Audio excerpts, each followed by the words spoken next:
The first time Ethan saw the man standing at the end of his driveway, it was 12:03 a.m. The visitor didn't ring the bell or knock on the door. He just stood there, perfectly still, his face lost in the shadow of the streetlight, as if he were waiting for something only Ethan could give him. At first, Ethan assumed it was a drunk neighbor, a prank, someone at the wrong house. But when the same man appeared the next night, and the next, always just after midnight, always silently staring toward the house, Ethan realized this wasn't a coincidence. He was being visited. And every night, the visitor stepped one pace closer. Ethan had moved into the small single-story house at the edge of town because it promised something he desperately needed: quiet. After a messy breakup and a job that let him work from home, the cul-de-sac with its gravel driveways and fenced yards felt like a clean slate. By day, the neighborhood was harmless. Retired couples watering lawns, kids riding bikes, the distant whine of a lawnmower. At night, the street was so still that Ethan could hear the wind rustle the trees and the occasional dog barking 2 blocks over. He set up his routine quickly: work late, heat up dinner, watch something mindless, and go to bed around midnight. The front door had a narrow window beside it that looked straight down the driveway to the street. On the first night, he barely glanced at it. On the second night, he did. And that was when he saw the man. It was 12:03 a.m. when Ethan switched off the living room lamp and headed toward the hallway. On instinct, he glanced out the narrow window. At the end of the driveway, just before the road, a figure stood under the dim orange glow of the streetlight. The man faced the house directly, feet slightly apart, arms resting at his sides. He wore a dark coat that fell to his knees and something like a hat or hood that kept his face in shadow. There was nothing obviously threatening about his stance. He wasn't moving toward the house. He wasn't pacing. He was just standing there. Ethan frowned. Maybe it was a neighbor from further down the street, drunk or lost. He opened the door a few inches, careful not to let the hinges creak too loudly. "Hey," he called. "You okay?" No response. The man didn't raise a hand, didn't turn his head, didn't show any sign he'd heard. "Wrong house?" Ethan tried again. His voice sounded thin in the cool night air. The figure remained motionless. Unease prickled at the back of Ethan's neck. He briefly considered stepping out onto the porch for a better look, but something in his gut recoiled at the idea. Instead, he muttered a curse, shut the door, and locked it. It was 12:04 a.m. By the time he worked up the nerve to peek through the window again, the driveway was empty. The man was gone. He went to bed telling himself it had probably been nothing, a trick of the light, someone cutting across the street, a random passerby. But his sleep was shallow, the kind that keeps you too close to waking. The next night, at 12:03 a.m., he checked the window on purpose. The man was there again. For 3 nights in a row, the visitor appeared at 12:03 a.m., standing in exactly the same spot at the edge of the driveway. He never knocked, never rang the bell, never moved closer. Ethan tried different things. On night 4, he kept all the lights off and approached the window quietly, hoping to catch the man off guard. The pale glow of the streetlight still outlined him, a dark, perfectly still silhouette. On night 5, Ethan opened the door and stepped out onto the porch, keeping one hand on the frame. "Who are you?" he called. "What do you want?" The figure didn't answer. The night seemed to swallow his words. The guy wasn't acting like a normal person. No phone, no restless shifting, no signs of being cold, just that fixed stance, as if he were waiting for a signal only he could hear. On night 6, Ethan tried calling the non-emergency police line as soon as the man appeared. "There's someone standing at the end of my driveway," he said. "He's been here multiple nights. He doesn't respond when I talk to him." The dispatcher sounded tired, but not dismissive. "Is he on your property?" "He's right at the edge, just on the street side." "Is he making threats or trying to enter your home?" "No, but officers can swing by when available. But if he's on public property and not engaging, there's not much we can do." Ethan hung up with a sour taste in his mouth. When he looked again, the street was empty. The pattern continued. Every night, just after midnight, the man appeared. Some nights he stayed only a minute or two. Other nights he lingered until nearly 1 a.m. On the 10th night, Ethan noticed something that made his blood run cold. The man was standing 2 steps closer, not at the end of the driveway anymore, now just inside it. Once he noticed it, he couldn't unsee it. Every night, the visitor appeared a little closer to the house. What used to be 20 yards became 18, then 14. Always the same posture, the same silence, the same refusal to respond. Ethan started measuring the distance in the daytime, walking from the front door to where tiny scuff marks remained in the gravel, faint impressions of someone standing too long in one place. The marks were real. The distance was shrinking. By the end of the second week, the visitor was halfway up the driveway. Ethan stopped sleeping properly. He set alarms for 11:55 p.m., even on nights when he was exhausted, just so he wouldn't oversleep and wake up with the man suddenly inches from the front door. He told himself that as long as he was watching, as long as he was aware, nothing worse would happen. He tried filming the visitor with his phone through the window. Every time the footage came out wrong, grainy, out of focus, the figure a dark smear that wouldn't resolve into anything identifiable. The rest of the scene looked normal. Only the man refused to be captured clearly. He called his friend Mark one evening. "Hey, weird question," he said, trying to sound casual. "You ever have someone just stand outside your house at night?" "Like a stalker?" Mark asked. "I don't know. Just someone staring at your place? Same time every night." "That's creepy as hell. You sure it's not just some neighbor? Talk to him in the daytime." "I've never seen him in the daytime," Ethan said quietly. "Only after midnight." "Dude, that's not funny." "I'm not joking." "Then call the cops again, or crash at my place for a few nights." Ethan almost agreed, but the thought of the visitor coming and finding the house dark and empty made his skin crawl. It felt wrong, like leaving a door unlocked on purpose. "No, it's fine," he lied. "It's probably nothing." That night at 12:03 a.m., the visitor stood 3/4 of the way up the driveway. On the 19th night, Ethan woke with his heart already racing. He checked the clock. 12:02 a.m. He hadn't set an alarm. Something else had nudged him out of sleep, a feeling like being watched through a wall. He slipped out of bed and walked toward the front door, every creak of the floorboard sounding too loud. When he peered through the narrow window, his throat tightened. The visitor was standing at the base of the front steps, closer than he had ever been, just a few yards away. Ethan could see more detail now, the heavy drape of the coat, the curve of the shoulders, the angle of the head. The man was staring directly at the door. Ethan backed away from the glass, pulse thundering.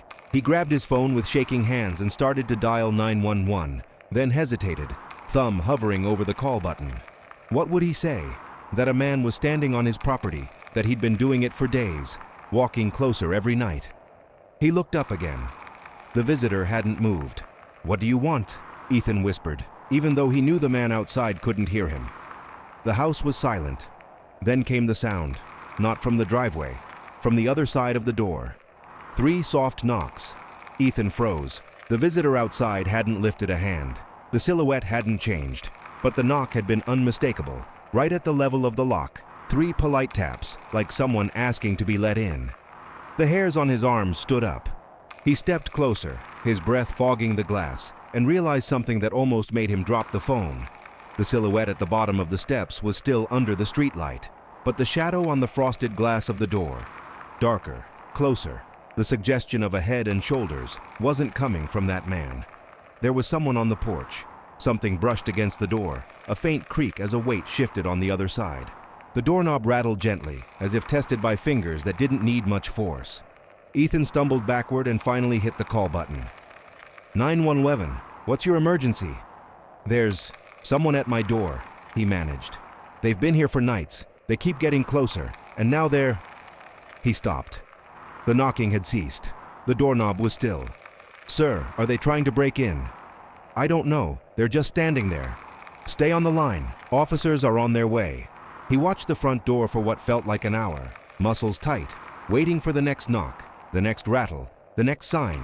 The visitor was still there. When the police finally arrived and swept the property with flashlights, they found nothing. No footprints, no sign of anyone on the porch. The driveway gravel looked undisturbed, like no one had stood there in days. "You said he's been here multiple nights?" one officer asked. "Yes," Ethan said. "Always after midnight. Always closer than before. I swear, he knocked just now." "Could be a prank," the officer said. "If you see him again, try to get a clear photo or video." They left him with vague promises to patrol the area and empty reassurances that he was safe. For the next 2 nights, no one appeared in the driveway. 12:03 came and went. The street stayed empty. The silence felt heavy, like it was waiting. Ethan started to hope he'd scared the visitor off by calling the police. Maybe whoever it was had moved on. Maybe it really had been some bizarre human prank. On the third night without a visitor outside, Ethan let himself relax enough to fall asleep before midnight. He woke to the sound of breathing, slow, steady, inches away from his ear. His eyes snapped open. He lay perfectly still, too afraid to turn his head. For a moment he thought someone was standing over his bed. Then he realized the sound wasn't in the room. It was faintly muffled, like something heard through a thin barrier, through a door. He forced himself to sit up and listen. The breathing seemed to recede as he moved, like it was following him from another part of the house. The clock beside his bed glowed 12:01 a.m. He stood, feet cold on the floor, and walked toward the bedroom doorway. The sound grew clearer as he neared the hall. Slow inhales, slow exhales, measured and unhurried. By the time he reached the living room, he knew exactly where it was coming from. The front door. Ethan stepped cautiously into the foyer, every instinct screaming at him to turn around. Instead, he approached the door, drawn to the narrow slice of glass beside it. The breathing stopped. For a heartbeat, there was nothing. Then, on the frosted glass, a shape appeared. Not a full silhouette, not a distant figure, just the faint outline of a face pressed close to the other side. A nose, a mouth, the dark suggestion of eyes, too high up for anyone standing on the ground, as if whoever, or whatever, was out there was level with him, staring directly into his home without needing to stand on the porch. The glass fogged slightly, a soft bloom of condensation spreading from where the mouth would be, as if someone had just exhaled. Ethan took a shuddering step back. The face didn't move. He wanted to scream. He wanted to run. But he knew with a sick, quiet certainty that if he made any sudden motion, the thing outside would know exactly where he was. "Go away," he whispered. For a moment, the fog on the glass thickened, like a longer breath had been released. Then the shape of the face slowly faded, leaving only the faintest outline behind, like an afterimage burned into his vision. He barely slept after that. By the end of the month, Ethan had broken his lease, packed his things, and arranged to move into a small apartment closer to the city. He didn't tell the new landlord about the visitor. He barely admitted it to himself. On his last night in the house, he did everything he could to pretend it was just another evening. He cleaned. He loaded his car with boxes until only his bed and a few essentials remained.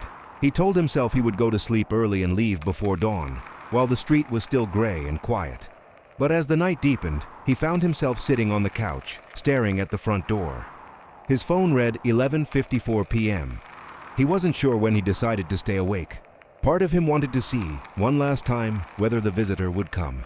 Another part of him needed to know if leaving would actually mean escaping, or if the thing that had found him after midnight would follow wherever he went. At 11:59 p.m., the house felt wrong. The air was too still, the ticking of the kitchen clock too loud.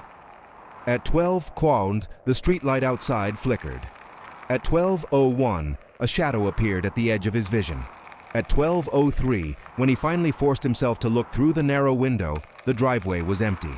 No man, no shape, nothing. Relief came so sharp he almost laughed.